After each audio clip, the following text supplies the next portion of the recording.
Hello student, ये हमारी CrPC की डेमो क्लास है। सीआरपीसी की इस डेमो क्लास को स्टार्ट करने से पहले मैं आपको बता देना चाहती हूँ, आज की इस क्लास में हम जो टॉपिक डिस्कस करेंगे वो टॉपिक रहेगा हमारा वाई सीआरपीसी।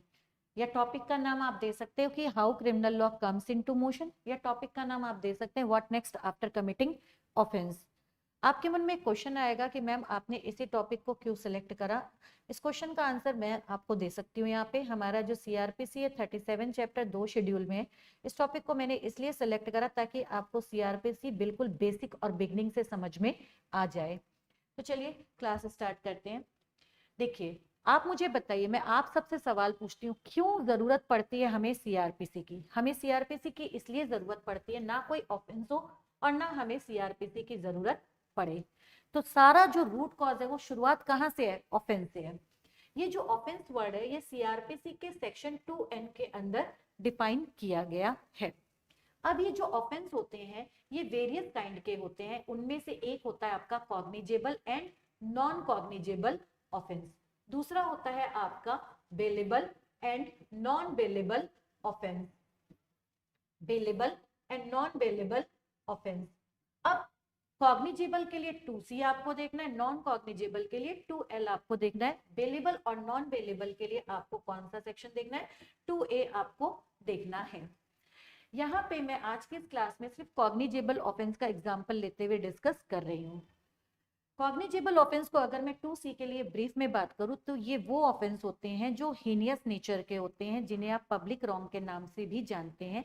मर्डर हो गया, डकैती है, थेफ्ट है, रेप एक्सेट्रा, ये सारे हमारे कॉग्निजेबल ऑफेंस होते हैं और पुलिस इनके लिए बिना वारंट के अरेस्ट कर सकती है। ये बात 2C में लिखी है। तो चलिए एक एग्जाम्पल लेते हैं। देखो, एक्स ने किसका मर्डर कर दिया? वाई का मर्डर कर दिया। अब जब यहाँ पे एक्स का ने वाई का मर्डर कर दिया तो यहाँ पे कौन? जेड, जो कि एक हाउसवाइफ थी, जिसको किसी चीज से कोई लेना देना नहीं था, अपना घर पे रहती थी, अपना क्वालिटी लाइफ जीती थी। लेकिन एक दिन उसकी लाइफ में क्या चेंज आया कि एक्स ने उसके बेटे वाई का मर्डर कर दिया। अब उसी दिन जेड के मन में, उसकी लाइफ तो 360 डिग्री चेंज हो गई ना, उसके मन में तरह तरह के सवाल उठने लगे। जेड ने सोचा कि मुझे अब क्या करना चाहिए, भाई मेरे बेटे की हत्या कर दी। अगर आप नेचुरली सोचो तो जेड के मन में पहली फीलिंग आएगी कि मैं भी एक बदला लूं, जिसने मेरे बेटे को मारा है मैं उसको जान से मार दूं।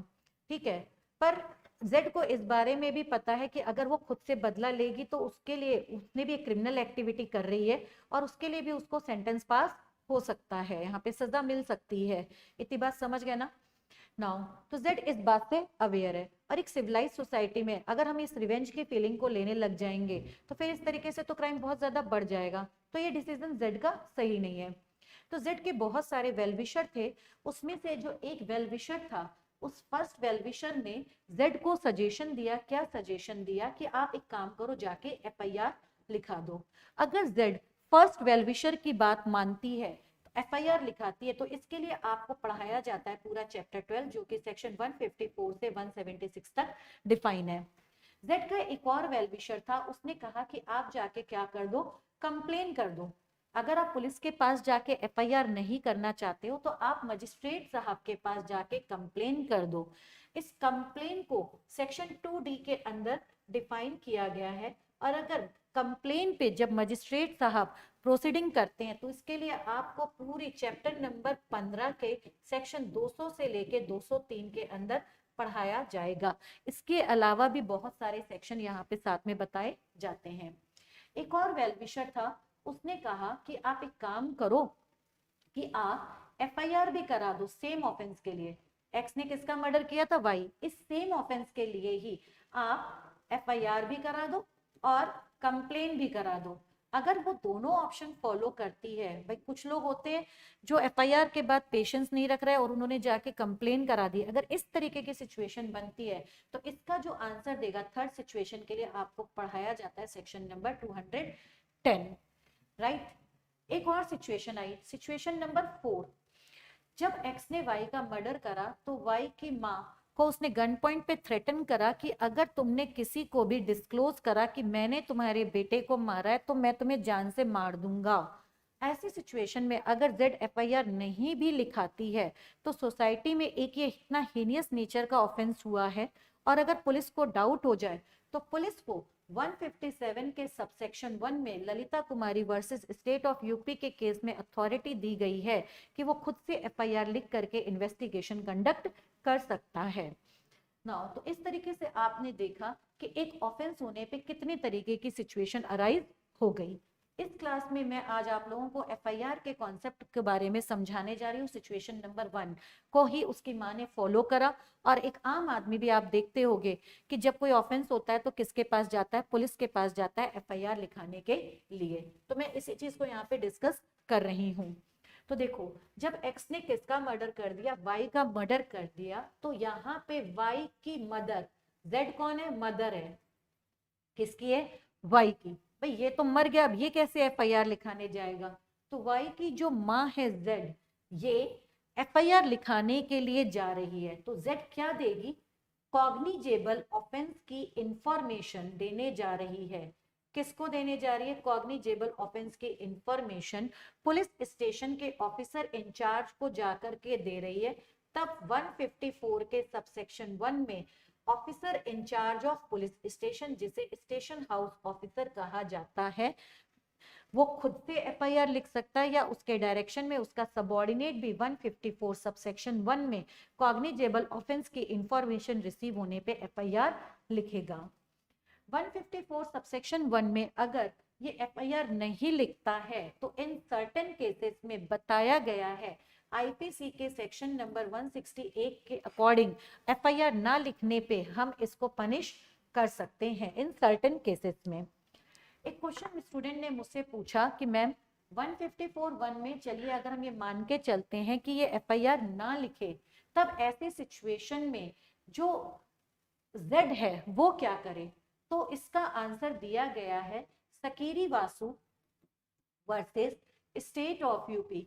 सकीरी Vasu versus state of UP के केस लॉ में बताया गया है कि अगर 154 के सबसेक्शन 1 में पुलिस स्टेशन के ऑफिसर इंचार्ज ने कॉग्निजेबल ऑफेंस की इंफॉर्मेशन रिसीव होने पे एफआईआर लॉन्च नहीं करी, भले ही वो इंफॉर्मेशन उसके जुरिस्डिक्शन के अंदर ऑफेंस कमिट हुआ था तब आई हो, और भले ही उसके जुरिस्डिक्शन के बियॉन्ड कॉग्निजेबल ऑफेंस कमिट हुआ था तब आई हो, ऑफिसर इंचार्ज एफआईआर लिखने के लिए बाउंड होता है। एक बात यहाँ पे ध्यान में रखना स्टूडेंट, जब अगर पुलिस स्टेशन के ऑफिसर इंचार्ज जिसके पास हम कॉग्निजेबल ऑफेंस की इंफॉर्मेशन लेके गए इस पर्पस से कि वो एफआईआर लिखे, अगर उसके जुरिस्डिक्शन के बियॉन्ड ऑफेंस होता है तो जो वो एफआईआर लिखता है वो एफआईआर जीरो एफआईआर कहलाती है। जीरो एफआईआर पे कभी भी सीरियल नंबर मेंशन नहीं करते, हम क्या पुट करते हैं वहां पे जीरो करते हैं, और ऐसी एफआईआर लिख करके इस एफआईआर को हम उस पुलिस स्टेशन को ट्रांसफर कर देते हैं जिसके जुरिस्डिक्शन के अंदर वो ऑफेंस कमिट हुआ होता है फॉर इन्वेस्टिगेशन के लिए। ये बात साथ में यहाँ पे ध्यान में रखना। तो यहाँ पे अभी हम बात कर रहे थे कि अगर 154(1) में चाहे जुरिस्डिक्शन के अंदर ऑफेंस हुआ हो या जुरिस्डिक्शन के बियॉन्ड ऑफेंस हुआ हो, जब पुलिस स्टेशन के ऑफिसर इंचार्ज को अगर कॉग्निजेबल ऑफेंस की इंफॉर्मेशन रिसीव हो जाती है तो एफआईआर लिखने के लिए बाउंड है। अगर वो नहीं लिखता है तो ऐसी सिचुएशन में Sakiri Vasu versus state of UP के केस लॉ में बताया गया है कि अब ये जो जेड है, हम जिसे यहाँ पे क्या कहेंगे, एग्रीव्ड, इस एग्रीव्ड के पास लॉट्स ऑफ रेमेडीज अवेलेबल हैं।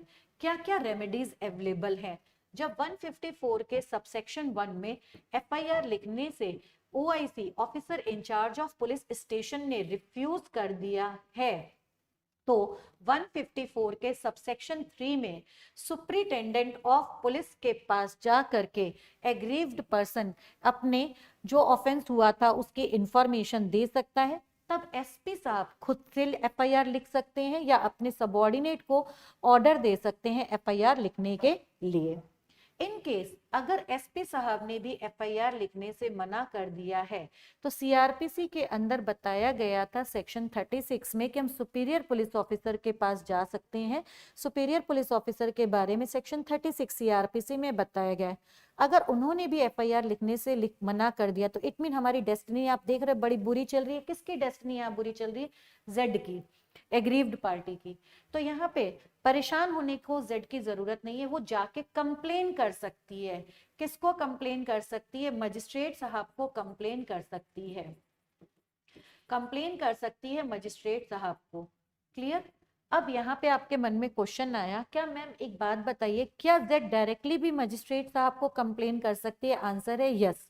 और दूसरा सिचुएशन, अगर जब उसकी एफआईआर नहीं लिखी जा रही है एग्रीव्ड की, तब भी वो मजिस्ट्रेट को कंप्लेन कर सकती है। अब अगर जब मजिस्ट्रेट साहब के पास कंप्लेन आती है, तो कंप्लेन आने पे मजिस्ट्रेट साहब के पास दो ऑप्शन होते हैं। पहला एक ऑप्शन होता है उसके पास सेक्शन नंबर 200 का, और एक ऑप्शन होता है सेक्शन नंबर 156(3) का। कंप्लेन, जो ये कंप्लेन वर्ड है हमारे सेक्शन 2D में डिफाइन है। कंप्लेन के बारे में बताया गया है कि कंप्लेन है क्या सेक्शन 2D में, जबकि एफआईआर के लिए सीआरपीसी में कोई भी एक्सप्रेस प्रोविजन नहीं है। कंप्लेन के लिए जबकि एक्सप्रेस प्रोविजन दिए 2D में। तो कंप्लेन क्या है? कंप्लेन एलिगेशन है। कंप्लेन क्या है स्टूडेंट? अगर हम डायरेक्ट में जाकर के देखें तो कंप्लेन एलिगेशन है। कंप्लेन क्या है स्टूडेंट? एलिगेशन है। एलिगेशन का मतलब होता है आरोप लगाना। तो कौन आरोप लगा रहा है यहाँ पर? जेड। जेड कौन है? वाई की माँ। क्लियर। वो आरोप लगा रही है कि अपनी कंप्लेन में मेरे बेटे की हत्या कर दी गई है, मर्डर कर दिया गया है। ये मर्डर करने वाले का उसकी माँ नाम बता रही है। क्या नाम बता रही है? एक्स। पर अगर स्टूडेंट, अगर जेड को नहीं पता हो कि मेरे बेटे की हत्या किसने की है, तो भी जो जेड है वो कंप्लेन करा सकती है। तो इट इज नॉट मैंडेटरी कि कंप्लेन हम तभी कराएं जब हमें एक्यूज का नाम पता हो। एक्यूज आपका नोन हो तो भी आप कंप्लेन करा सकते हैं, अननोन है तो भी आप कंप्लेन करा सकते हैं। कंप्लेन आप ओरली और रिटन कैसे भी करा सकते हैं। और एक और बात ध्यान रखना, कंप्लेन आप कॉग्निजेबल या फिर नॉन कॉग्निजेबल किसी भी ऑफेंस की करा सकते हैं, जबकि जो एफआईआर है वो सिर्फ और सिर्फ कॉग्निजेबल ऑफेंस की जाती है। नॉन कॉग्निजेबल के लिए आपकी नॉन कॉग्निजेबल रिपोर्ट बनाता है पुलिस स्टेशन के अंदर police officer in charge, section 155 subsection 1 के अंदर, राइट।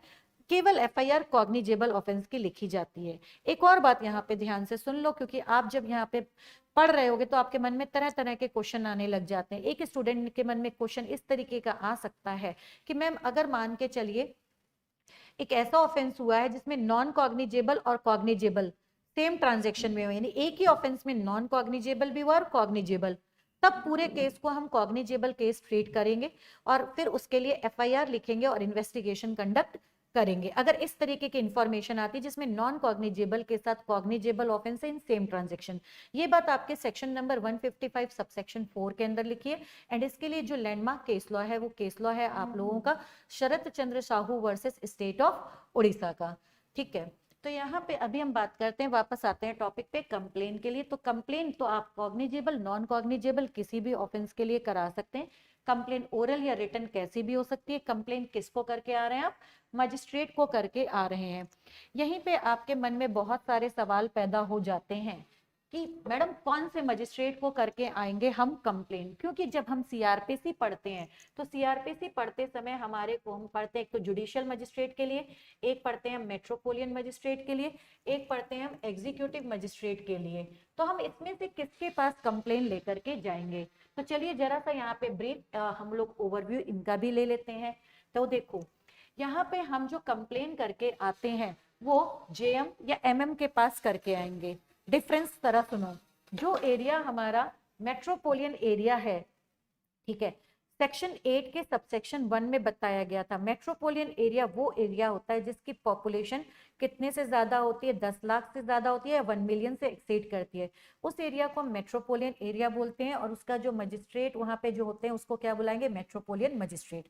और जो एरिया मेट्रोपोलियन एरिया नहीं है उसको वहां पे जो मजिस्ट्रेट है उनसे हम क्या बुलाएंगे? Judicial magistrate.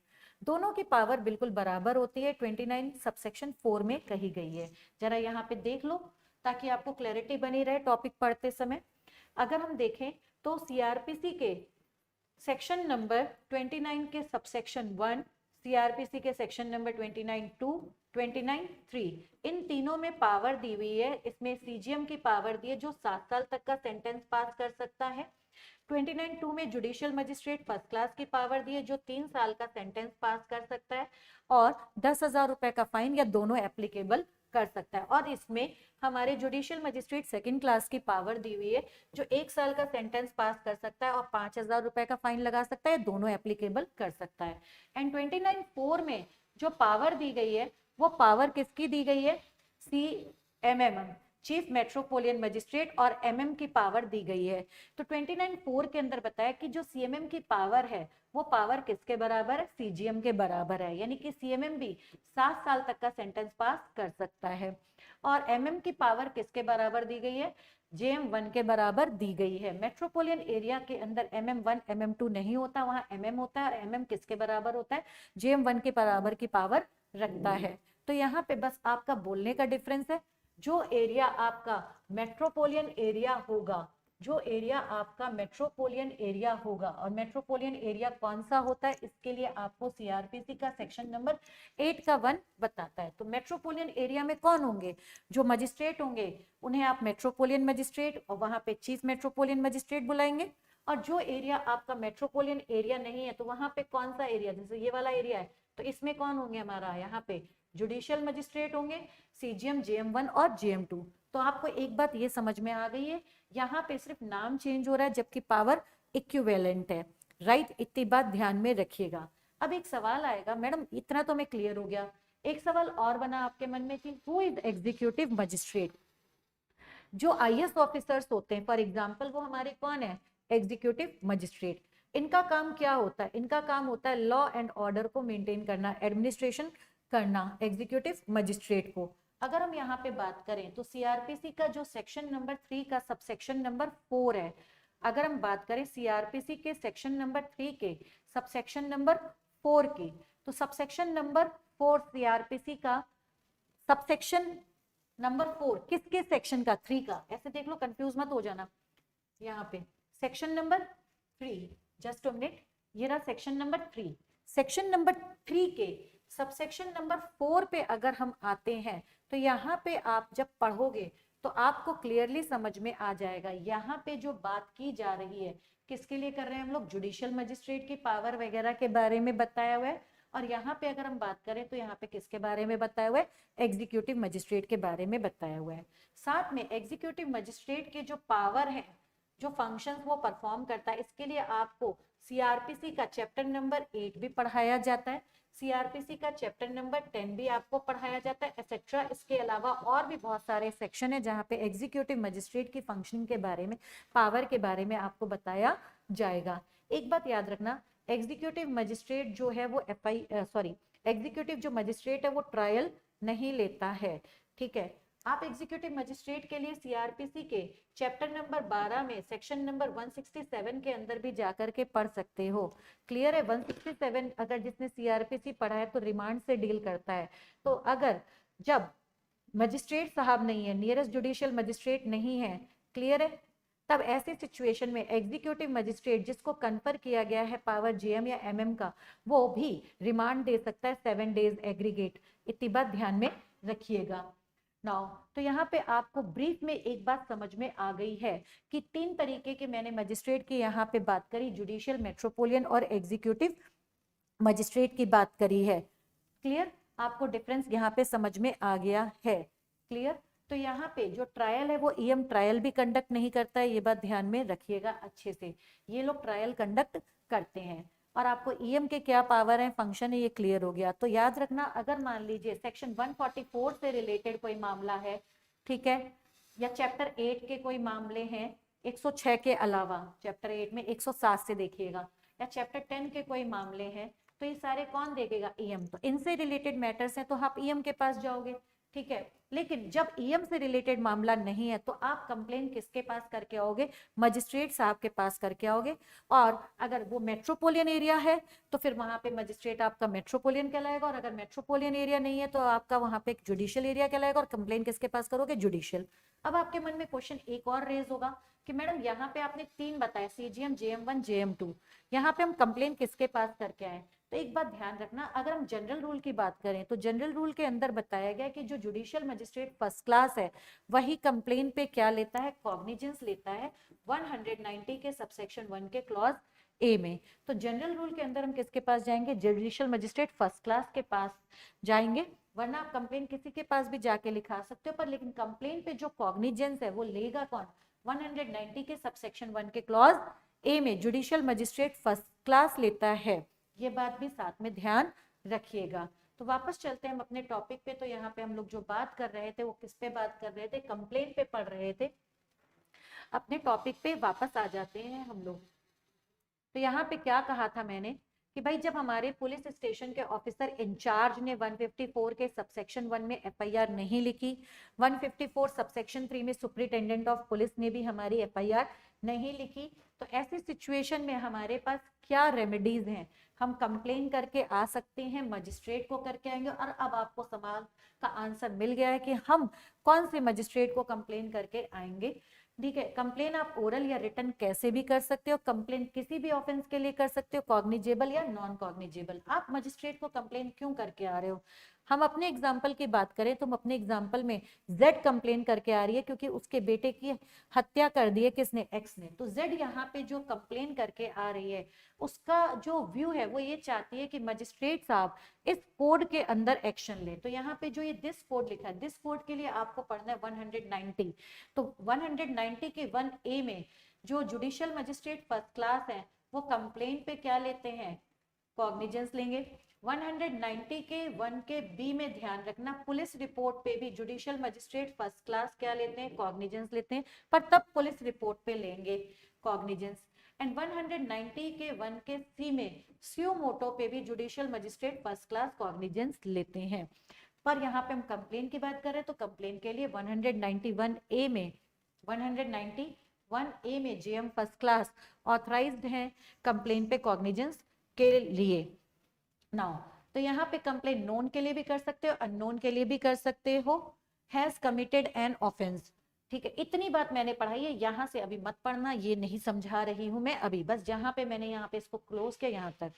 तो यानी कि कंप्लेन, इतनी बात हमें समझ में आई है कि जो कंप्लेन है हम नोन और अननोन, एक्यूज नोन है तो भी कर सकते हैं, अननोन है तब भी कर सकते हैं। क्लियर, ओरल भी कंप्लेन कर सकते हैं, रिटर्न भी कर सकते हैं। किसको करके आएंगे? मजिस्ट्रेट को करके आएंगे, ताकि मजिस्ट्रेट साहब को हम क्यों करके आ रहे हैं, क्या पर्पस है कंप्लेन करने वाले कंप्लेनेंट का, ताकि मजिस्ट्रेट साहब उस जो कंप्लेन हम देकर आ रहे हैं मजिस्ट्रेट को उस पर वो एक्शन ले। अब मजिस्ट्रेट साहब एक्शन किसके अकॉर्डिंग लेंगे? जो कोड में प्रोविजन बताए हैं उसी के अकॉर्डिंग लेंगे। कोड में प्रोविजन कहाँ पे बताएं? अगर कंप्लेन आती है तो 190A की प्रोसीडिंग के अकॉर्डिंग, यानी कि जुडिशियल मजिस्ट्रेट फर्स्ट क्लास, उस पे क्या लेंगे? कॉग्निजेंस लेंगे। वापस चलते हैं अपने टॉपिक पे। तो यहाँ पे आपको एक चीज बहुत अच्छे से क्लियर हो गई है। मैंने ये लिखा था कि 154(1) में ऑफिसर इंचार्ज पुलिस स्टेशन ने एफआईआर नहीं लिखी। इस ओआईसी को आप एसएचओ भी कह के बुला सकते हो। 1543 में जब एग्रीव्ड एसपी के पास गई तो भी एफआईआर नहीं लिखी गई। सुपीरियर पुलिस ऑफिसर के बारे में सेक्शन 36 में बताया गया था, यानी कहीं पे भी इसकी सुनवाई नहीं हुई। तो एक कंप्लेन करने पहुंच गई मजिस्ट्रेट के पास। कंप्लेन जो 2D में डिफाइन है। अब कंप्लेन आने पे एक केस लॉ आता है हमारा देवरापाली लक्ष्मी नारायण रेड्डी का। क्या नाम लिया मैंने केस लॉ का? देवरापाली लक्ष्मी नारायण रेड्डी का केस लॉ आता है। ये रहा केस लॉ का नाम। देवरापाली लक्ष्मी नारायण रेड्डी के केस लॉ के अंदर, देवरापाली लक्ष्मी नारायण रेड्डी का केस लॉ, ये रहा, just a minute, case law, ये नाम सुनना सिर्फ अभी। Devarapalli Lakshmi Narayan Reddy and other versus V Narayana Reddy and other, इस केस लॉ के अंदर बताया गया था, ये नाम अब आप लोग याद रखना। इस केस लॉ के अंदर बताया गया था, क्या बताया गया था इस केस लॉ के अंदर? जो अभी मैंने बोला था देवरापाली वाला केस लॉ, कि जब एग्रीव्ड मजिस्ट्रेट के पास क्या लेके चला गया? कंप्लेन लेके गया है। किसके पास? मजिस्ट्रेट साहब के पास कंप्लेन लेके गया है। तो magistrate is not bound for taking cognizance on complaint. It's totally depend on the discretion on magistrate after receiving complaint. He has to take cognizance or has not. ये बात हमारे किस केस लॉ में बोली गई? देवरापल्ली लक्ष्मी नारायण रेड्डी के केस लॉ में बोली गई। आसान भाषा में एक बात बताइए, देखिए जो हमारे ऑनेबल मजिस्ट्रेट साहब हैं, ठीक है ना, तो क्या वो एक कठपुतली है क्या कि हमने बोला कंप्लेन लेके गए तो कंप्लेन पे मजिस्ट्रेट ऑफेंस पे कॉग्निजेंस ले ले? मजिस्ट्रेट साहब अपना माइंड अप्लाई करेंगे, अपना जुडिशियल माइंड अप्लाई करेंगे। अगर उन्हें लगेगा तो कॉग्निजेंस लेंगे और अगर उन्हें नहीं लगेगा तो कॉग्निजेंस नहीं लेंगे। तो यहाँ पे भी जब मजिस्ट्रेट साहब के पास कंप्लेन लेके कौन पहुंची, जेड लेकर के पहुंची, तो यहाँ पे मजिस्ट्रेट साहब उस जो कंप्लेन आई है, कंप्लेन के साथ अगर कोई एविडेंस अटैच किए गए हैं, ये सब देखने के बाद अगर मजिस्ट्रेट साहब को लगता है तो मजिस्ट्रेट साहब कंप्लेन पे अगर कॉग्निजेंस लेते हैं तो कौन सा सेक्शन यूज करोगे, 200। और अगर मजिस्ट्रेट साहब कंप्लेन पे कॉग्निजेंस नहीं लेते हैं तो यहाँ पे तो मजिस्ट्रेट साहब ने कंप्लेन पे क्या ले लिया, कॉग्निजेंस। और अगर मजिस्ट्रेट साहब कंप्लेन पढ़ने के बाद या एविडेंस देखने के बाद अगर मजिस्ट्रेट को कुछ भी समझ में नहीं आ रहा, क्लैरिटी नहीं आ रही है, समझ नहीं आ रहा, मजिस्ट्रेट साहब कंफ्यूज हैं, तो मजिस्ट्रेट साहब को यहाँ पे पावर है वो 156 के अंदर, 156 के 3 के अंदर, sorry, without taking cognizance, without taking cognizance, यानी कि मजिस्ट्रेट साहब ने कॉग्निजेंस नहीं लिया, सॉरी मजिस्ट्रेट साहब ने क्या नहीं लिया यहाँ पे, कॉग्निजेंस। तो विदाउट टेकिंग कॉग्निजेंस 156(3) के अंदर मजिस्ट्रेट साहब पुलिस को एफआईआर लिखने का ऑर्डर दे सकते हैं और इन्वेस्टिगेशन के लिए बोल सकते हैं। इतनी बात क्लियर हो गई। तो कंप्लेन आने पे मजिस्ट्रेट साहब के पास दोनों ऑप्शन है, दोनों ऑप्शन मजिस्ट्रेट साहब देवरापाली लक्ष्मी नारायण रेड्डी के केस लॉ के अकॉर्डिंग कंप्लेन पे कॉग्निजेंस लेने के लिए बाउंड नहीं है, he has to take cognizance और हैज नॉट। एक बात और याद रखना, जब आप ये केस लॉ पढ़ो तो तुलाराम वर्सेस किशोर सिंह, तुलाराम वर्सेस किशोर सिंह का भी केस लॉ आपको साथ में पढ़ना पड़ेगा, ये भी साथ में ध्यान रखना, जिसे हम रेगुलर क्लास में डिस्कस करेंगे। अब यहाँ पे क्या बोला गया, magistrate is not bound for taking cognizance, he has to take cognizance और हैज नॉट। अगर वो कॉग्निजेंस लेते हैं तो कौन सा सेक्शन पिक्चर में लगाएंगे, 200। और अगर वो कॉग्निजेंस नहीं ले रहे, क्यों नहीं ले रहे, क्योंकि उन्हें क्लियर पिक्चर नहीं आ रही, वो कंफ्यूज है कंप्लेन से, उन्हें समझ में नहीं आ रहा है कि इसमें कोई ऑफेंस बन भी रहा है या नहीं बन रहा, ठीक है, वो क्लैरिटी नहीं है, तो वहां पे वो 156(3) के अंदर एम्पावर है, पुलिस को एफआईआर लिख के इन्वेस्टिगेशन के लिए बोल सकते हैं। तो आपने देखा स्टूडेंट, कंप्लेन आने पे क्या क्या ऑप्शन अवेलेबल है। एक स्टूडेंट ने मुझसे पूछा कि मैम एक बात बताइए, अगर मान के चलते हैं, ठीक है, यहाँ पे एसएचओ है 154(1) आ गया, 1543 आ गया, 200 156(3), अगर मान लीजिए हमारी कहीं पे भी सुनवाई नहीं हो रही, ये भी नहीं सुन रहे हैं, ये भी नहीं सुन रहे, फॉर एग्जाम्पल हम एज्यूम कर रहे हैं, जस्ट मान के चल रहे हैं, क्या हम सुप्रीम कोर्ट और हाई कोर्ट डायरेक्टली जा सकते हैं, मतलब हम इनके पास ना जाएं, हम एक तो हुआ कि ये सुनवाई नहीं कर रहे, और एक सिचुएशन हुआ क्या हम डायरेक्टली हाई कोर्ट और सुप्रीम कोर्ट भी जा सकते हैं, आंसर है यस। जो यहाँ पे जेड है वो डायरेक्टली सुप्रीम कोर्ट और हाई कोर्ट जा सकती है, आई बात समझ में, supreme court special leave petition के माध्यम से जा सकती है, और हाई कोर्ट शायद 226 या 227, वो देख लेना एक बार, मेरे मेमोरी से स्किप हो रहा है, कॉन्स्टी के आर्टिकल 226 या 227 में एक बार देख लेना, उसके अकॉर्डिंग वो जा सकती है हाई कोर्ट में डायरेक्टली अप्रोच, और इनहेरेंट पावर 482 के अंदर, कौन सा वाला, हाई कोर्ट के। नाउ इतनी बात क्लियर हो गई, क्या हाई कोर्ट और सुप्रीम कोर्ट एंटरटेन कर लेंगे, आंसर है यस, लेकिन जनरली वो एंटरटेन नहीं करते हैं। एक केस लॉ आया था Sakiri Vasu versus state of UP, जिसको भी हम लोग पढ़ रहे थे, इस केस लॉ में ऐसा ही हुआ था, सकेरी वासु के जो बेटे थे वो आर्मी में एक सीनियर ऑफिसर थे, ठीक है, उनकी जो बॉडी थी, सकेरी वासु के बेटे की जो बॉडी थी रेलवे के ट्रैक पे मिली, रेलवे वालों ने कहा कि इन्होंने आत्महत्या करी है, आर्मी वालों ने भी कहा कि तुम्हारे बेटे ने आत्महत्या करी है, पर सकेरी वासु को पूरा विश्वास था कि मेरे बेटे की आत्महत्या नहीं की गई है, उसकी मर्डर कर दिया गया, क्योंकि मेरे बेटे जो था सकेरी वासु का, उसके पता चल गया था कि आर्मी में कुछ लोग जो हैं वो करप्शन में इन्वॉल्व हैं। तो सकेरी वासु जो साहब थे वो डायरेक्टली एफआईआर लिखाने या कंप्लेन कराने मजिस्ट्रेट के पास नहीं गए थे, वो डायरेक्टली हाई कोर्ट चले गए थे, पर हाई कोर्ट ने उनकी जो पिटीशन थी वो रिजेक्ट कर दी, फिर वो स्पेशल लीव पिटीशन के माध्यम से सुप्रीम कोर्ट पहुंचे थे, सुप्रीम कोर्ट ने भी सकेरी वासु जी को नहीं सुना, उन्होंने कहा कि क्या आप पुलिस के पास गए या मजिस्ट्रेट के पास गए, तो उन्होंने बोला नहीं, मैं डायरेक्टली आपके पास आ गया, तब सुप्रीम कोर्ट ने कहा कि आप डायरेक्टली हमारे पास आ सकते हैं, कोई दिक्कत नहीं, लेकिन अगर इस तरीके से अभी लोग हमारे पास आने लग जाएंगे तो हमारे पास टाइम तो लिमिटेड है, हम इंपॉर्टेंट काम कब करेंगे।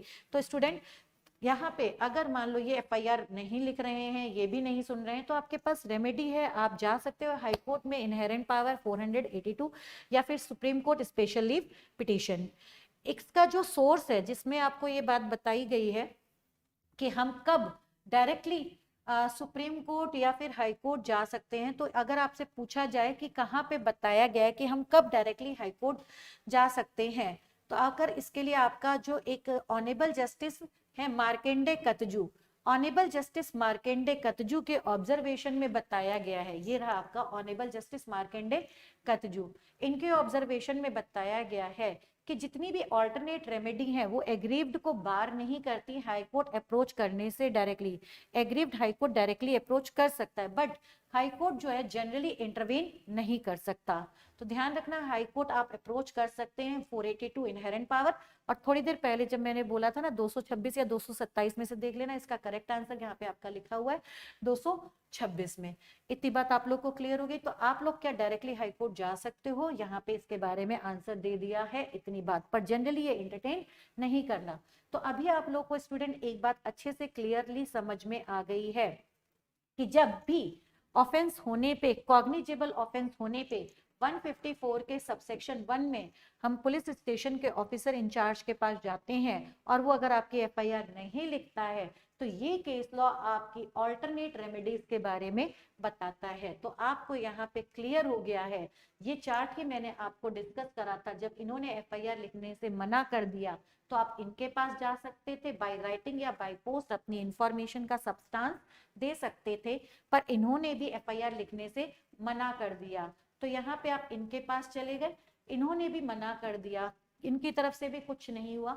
ऐसी सिचुएशन में आप कंप्लेन भी करा सकते हो, पर अगर इन्होंने कंप्लेन आने पे मैंने दो रास्ते बताए थे, 200 और 156 फ्री। तो यहाँ पे अगर मान लो मजिस्ट्रेट का भी ना सुने, वर्ड से वर्ड सिनेरियो, तो आप हाई कोर्ट जा सकते हो। हाई कोर्ट 482 इनहेरेंट पावर आपको बता दिया मैंने, ध्यान रखना ये चीज। और सुप्रीम कोर्ट के लिए स्पेशल लीव पिटीशन। नाउ एक क्वेश्चन आया यहाँ पे, क्या यहाँ पे जो जुडिशियल मजिस्ट्रेट है, अभी आपने देखा था मैंने बोला था जो जुडिशियल मजिस्ट्रेट है 156(3) के अंदर, ठीक है ना, पावर रखता है पुलिस को इन्वेस्टिगेशन का ऑर्डर देने के लिए। अभी थोड़ी देर पहले बताया था ना मैंने आप लोग को कि मजिस्ट्रेट ने 200 में कॉग्निजेंस नहीं लिया, 156(3) में एफआईआर का ऑर्डर दे दिया पुलिस को लिखने का।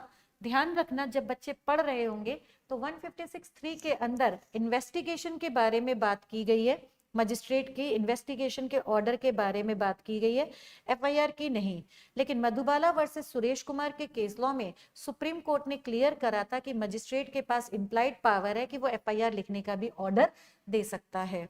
तो ध्यान रखना, यहाँ पे स्टूडेंट 156(3) के अंदर मजिस्ट्रेट जो है पुलिस का एफआईआर लिखने का ऑर्डर और इन्वेस्टिगेशन का ऑर्डर दे सकता है, लेकिन जो मजिस्ट्रेट साहब हैं सीबीआई को इन्वेस्टिगेशन का ऑर्डर 156(3) के अंदर नहीं करेगा। कौन कर सकता है? अगर हम ब्रीफ में बात करें तो सुप्रीम कोर्ट और हाई कोर्ट के पास पावर है, सुप्रीम कोर्ट के पास और हाई कोर्ट के पास पावर है, वो सीबीआई को ऑर्डर कर सकता है इन्वेस्टिगेशन के लिए। इतनी बात ध्यान रखना। तो यहाँ पे अभी हम लोगों ने जो पढ़ा वो किसके बारे में पढ़ा कि भाई अगर एक्स ने जब वाई का मर्डर कर दिया तो वाई के पास, जब एक्स ने वाई का मर्डर कर दिया, ठीक है, तो वाई का मर्डर होने पे क्या क्या रेमेडीज हैं वाई की मदर जेड के पास। तो मैंने आपको यहाँ पे ब्रीफ में बताया एफआईआर को लेके, कंप्लेन को लेके। आपको यहाँ पे एफआईआर और कंप्लेन के मैं कुछ डिफरेंस भी बता देती हूँ ताकि आपको टॉपिक में थोड़ी क्लैरिटी बनी रहे, क्योंकि मैंने दो ही टर्म यहाँ पे यूज करे, 1541 के लिए एफआईआर और दूसरा मैंने आपको यहाँ पे जो टर्म यूज करा वो 2D में कंप्लेन को लेके यूज करा। क्यों यूज करा? क्योंकि मैंने आपको ये बताया कि जब एफआईआर नहीं लिखते तो एग्रीव्ड के पास क्या रेमेडीज अवेलेबल है। तो यहाँ पे ध्यान रखना, जो कंप्लेन वर्ड है इसके जो एक्सप्रेस प्रोविजन है वो कहाँ पर है? 2D में। पर एफआईआर के कोई भी एक्सप्रेस प्रोविजन नहीं। जितना मैं टिक कर रही हूँ उतना ही पढ़ना, क्योंकि बाकी पढ़ाने के लिए मैंने अभी आपको टॉपिक समझाया नहीं। एक चीज और, कंप्लेन का कोई काइंड नहीं होता, पर आपको एक बात अच्छे से क्लियर हो गई कि एफआईआर हमारी 2 टाइप्स की होती है। फर्स्ट वन 154 के सबसेक्शन 1। ये जो एफआईआर 2 टाइप्स की है, ये मैं किसका केस का रेफरेंस देते हुए बता रही हूँ? ललिता कुमारी वर्सेस स्टेट ऑफ यूपी के केस का रेफरेंस देते हुए बता रही हूँ। तो 154(1) के अंदर आप जुरिस्डिक्शनल एंड 0 एफआईआर दोनों लिखाओगे। एंड 157(1) के अंदर अगर हम लोग बात करें तो यहाँ पे बोला गया था ना कि जब पुलिस को डाउट हो जाए, किसी ने भी पुलिस को इंफॉर्मेशन नहीं दी पर उसको डाउट हो गया कोई कॉग्निजेबल ऑफेंस हुआ है, तो खुद से एफआईआर लिख करके इन्वेस्टिगेशन कंडक्ट कर सकता है। फिर कंप्लेन किसको करके आते हैं? मजिस्ट्रेट को। अभी मैंने आपको 2D समझाया था पूरा डिटेल में। एफआईआर किसको करके आते हैं? पुलिस स्टेशन के ऑफिसर इंचार्ज को, जिसे आप एसएचओ यानी स्टेशन हाउस ऑफिसर भी कह के बुला सकते हैं। फिर मैंने आपको समझा दिया कि कंप्लेन आप कॉग्निजेबल या नॉन कॉग्निजेबल ऑफेंस किसी की भी कर सकते हैं, जबकि जो एफआईआर है केवल कॉग्निजेबल ऑफेंस के लिए होती है। नॉन कॉग्निजेबल ऑफेंस के लिए ध्यान रखना, आप 155(1) के अंदर आप क्या लिखते हैं? पुलिस और स्टेशन के ऑफिसर इंचार्ज के पास जब ये इंफॉर्मेशन जाती है जो किससे रिलेटेड है? नॉन कॉग्निजेबल से, तो 155(1) में एनसीआर लिखी जाती है। ये बात ध्यान में रखना, पर अभी हम 155 पे नहीं जा रहे, इसलिए डिस्कस नहीं करेंगे। और एक और बात ध्यान रखना, जो नॉन कॉग्निजेबल ऑफेंस होते हैं ये लेस हीनियस नेचर के ऑफेंस होते हैं। 2L में नॉन कॉग्निजेबल को डिफाइन किया गया है। Defamation is an example of a non cognizable offence. जो नॉन कॉग्निजेबल ऑफेंस है और कौन से कॉग्निजेबल ऑफेंस है, इसके लिए मैंने तो आपको 1-2 एग्जांपल दिए, पर अगर आपको देखना है तो सीआरपीसी में जो 2 शेड्यूल है, शेड्यूल 1 कॉलम 4 में जाकर आप चेक कर सकते हैं कौन सा ऑफेंस कॉग्निजेबल है और कौन सा ऑफेंस नॉन कॉग्निजेबल है। नेक्स्ट नाउ, फिर इसके बाद अगर आप देखोगे, ये पॉइंट अभी नहीं पढ़ सकते क्योंकि इसके लिए मैंने इसकी डिटेल्स नहीं समझाई है। ये भी पॉइंट अब आप लोग नहीं पढ़ सकते हो, ये बस एक केवल पढ़ सकते हो, ये नहीं पढ़ सकते अभी। क्या हम कंप्लेन को कन्वर्ट कर सकते हैं एफआईआर में? यस। अभी थोड़ी देर पहले मैंने आपको बताया था ना कि जब मजिस्ट्रेट साहब के पास कंप्लेन गई है तो magistrate is not bound for taking cognizance on complain, he has to take cognizance और हैज नॉट।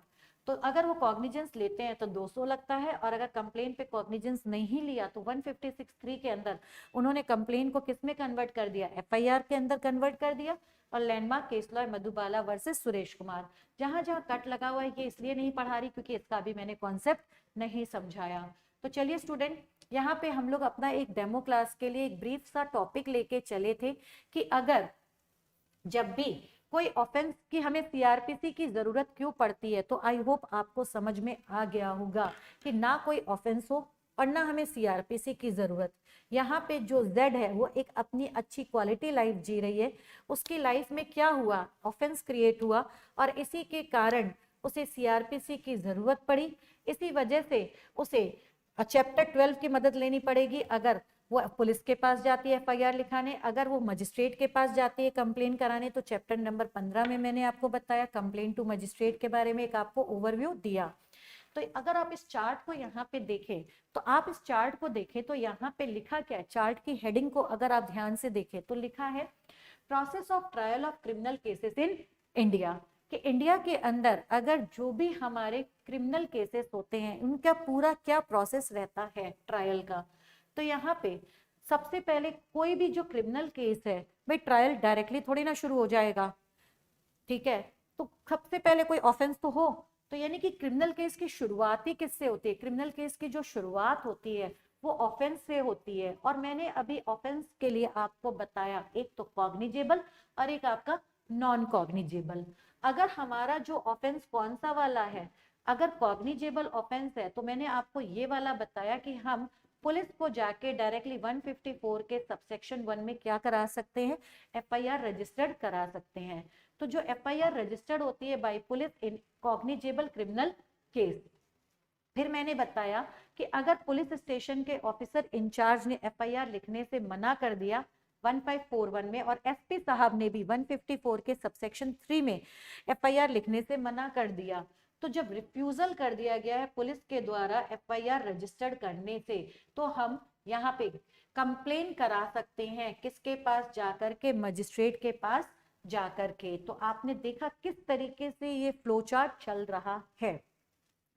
फिर यहाँ पे अगर एक और बात, अब मान के अगर हम ये एज्यूम करके चले कि अगर एफआईआर लिखा देते हैं 154(1) के अंदर, अगर मैम पुलिस स्टेशन के ऑफिसर इंचार्ज ने एफआईआर लिख ली है, तो फिर क्या होगा? अगर हम ये वाली क्वेश्चन रेज करता है एक स्टूडेंट, तो 154 के सबसेक्शन 1 में एफआईआर लिखने के बाद 154 के सबसेक्शन 2 के अंदर इंफॉर्मेंट को एफआईआर की कॉपी लेने का राइट बनता है। 154(1) हमारे मैंडेटरी प्रोविजन है, ध्यान रखना 154(1) जो है हमारे मैंडेटरी प्रोविजन है, जबकि 154(2) हमारे डायरेक्टरी प्रोविजन है। ठीक है, फिर इसके बाद शुरू हो जाता है एफआईआर लिखने के बाद 157(1) के अंदर इन्वेस्टिगेशन प्रोसीजर बताया गया है। तो अब पुलिस इन्वेस्टिगेशन करेगी। इन्वेस्टिगेशन क्यों करते हैं? एविडेंस को कलेक्ट करने के लिए करते हैं, क्योंकि जो जुडिशरी की पावर है वो किसमें है? एविडेंस में ही है। एविडेंस को कलेक्ट करने के लिए पुलिस कहाँ पे जाएगी? उस स्पॉट पे जाएगी जहाँ पे क्या हुआ था? ऑफेंस हुआ था। ठीक है, वहां पे जाकर के अपने वो जो भी सबूत है वो इकट्ठे करेगी। ये सब इन्वेस्टिगेशन का पार्ट है। एक्यूज के स्टेटमेंट रिकॉर्ड होंगे, विटनेसेस के स्टेटमेंट रिकॉर्ड होंगे। ठीक है, कोई भी हमारा जो एविडेंस है अगर जरूरत है तो हम लैब में भेज सकते हैं उसका साइंटिफिक एनालिसिस कराने के लिए। फिर जब हमारा इन्वेस्टिगेशन कंप्लीट हो जाता है, तो इन्वेस्टिगेशन कंप्लीट होने के बाद हम 173 के 2 के अंदर एक अपनी फाइनल अपनी जो 173(2) के अंदर रिपोर्ट भेज देंगे। और ये रिपोर्ट जो अगर बहुत सारी किताबें वगैरह पढ़ोगे, अलग अलग नाम लिखे, मैं तो सिंपल लैंग्वेज आपको बता रही हूँ, मैं यहाँ पे वर्ड यूज कर रही हूँ पुलिस रिपोर्ट। अगर सफिशिएंट एविडेंस होता है तो यही पुलिस रिपोर्ट हमारी चार्जशीट है, और अगर सफिशिएंट एविडेंस नहीं होता तो हमारी क्या रहती है? क्लोजर रिपोर्ट कहलाती है। इतनी बात आपको अच्छे से क्लियर हो गई। तो यहाँ पे इस आपने देखा, अब हम मान के चलते हैं अगर हमने क्या फाइल कर दी है? चार्जशीट फाइल कर दी है। भाई आपका इन्वेस्टिगेशन कंप्लीट हो गया, या तो सबूत मिलेंगे या सबूत नहीं मिलेंगे, तो आपको ये बात किसको बतानी पड़ेगी? मजिस्ट्रेट को। कौन से मजिस्ट्रेट को बतानी पड़ेगी? 190 के 1 के ए के सॉरी बी, ये बी लिखा है मैंने, 190 के 1 का बी में judicial magistrate first class police report पे क्या लेते हैं? कॉग्निजेंस लेते हैं। तो इन्हीं के पास हमने अपनी क्या कर दी? पुलिस रिपोर्ट भेज दी 173(2) में। कौन भेजेगा? Officer in charge. सफिशिएंट एविडेंस है तो ये क्या कहलाएगी? चार्जशीट कहलाएगी। ठीक है, अब चार्जशीट जब हमारी सबमिट हो गई है तो अगला स्टेप हम बढ़ जाते हैं, किसके ऊपर आ जाएंगे हम लोग? ट्रायल के ऊपर चले जाएंगे, इंक्वायरी पे चले जाएंगे। लेकिन ये सब हमें पढ़ने के लिए अब हम लोग रेगुलर क्लास में देखेंगे। ये सब मैंने अभी आपको यहाँ पे बताया ब्रीफ में, कि आपको एक ओवरव्यू मिल गया कि किस तरीके से ऑफेंस होने पे हमारे क्रिमिनल केसेस, जब हमारा क्रिमिनल केस कहाँ से बन जाता है, जैसे कोई ऑफेंस हुआ, तो उसके लिए मैंने आपको ये सारी चीजें समझाई थी। तो चलिए स्टूडेंट, आई होप आपको आपका ये डेमो क्लास समझ में आ गया होगा। और अब आप अगर घर में बैठ के ये क्वेश्चन करना चाहेंगे तो ये क्वेश्चन इजीली सॉल्व कर सकते हैं। इस क्लास को पढ़ने के बाद आपको एक तो ये क्वेश्चन समझ में आ गया होगा, जीरो एफआईआर का कॉन्सेप्ट। जीरो एफआईआर वो एफआईआर होती है जो कॉग्निजेबल ऑफेंस है आपके जिस जुरिस्डिक्शन में हुआ है वहां पे, फॉर एग्जांपल बियॉन्ड जुरिस्डिक्शन हुआ है, आपके जुरिस्डिक्शन के अंदर नहीं हुआ है, पर फिर भी अगर आप एफआईआर लिखते हैं तो वो आपकी जीरो एफआईआर। एक तो ये कॉन्सेप्ट क्लियर हो गया। दूसरा, आपको टाइप्स ऑफ एफआईआर का कॉन्सेप्ट क्लियर हो गया। इसके लिए ललिता कुमारी वर्सेस स्टेट ऑफ यूपी के केस लॉ में बताया 2 काइंड ऑफ एफआईआर, 154 सबसेक्शन 1 और 157 सबसेक्शन 1। एक आपको ये कॉन्सेप्ट भी क्लियर हो गया। क्या मजिस्ट्रेट एम्पावर है सीबीआई को इन्वेस्टिगेशन का ऑर्डर देने के लिए? आपको अच्छे से क्लियर हो गया कि judicial magistrate is not empowered to pass order for investigation under section 156 subsection 3। तो जुडिशियल मजिस्ट्रेट सीबीआई को इन्वेस्टिगेशन का ऑर्डर नहीं देंगे, ये क्लियर हो गया। साथ में आपको ये वाला क्वेश्चन में ये क्वेश्चन आपको थोड़ा सा क्लियर हो गया कि अगर अब आपकी क्या ऑल्टरनेट रेमेडीज हैं जब आपकी एफआईआर रजिस्टर्ड नहीं की जाती है। ठीक है, ये क्वेश्चन ये फ्रेम होगा। ठीक है, तो आपको ये चीज क्लियर हो गई। What are the alternate remedies in case of non registration of FIR, Sakiri Vasu versus state of UP. इसके लिए अभी हम लोगों ने पढ़ा ही नहीं, तो आपको ये चारों क्वेश्चन समझ में आ गए होंगे। इसी के साथ स्टूडेंट हम आज की डेमो क्लास को स्टॉप करते हैं। Thank you for watching this video.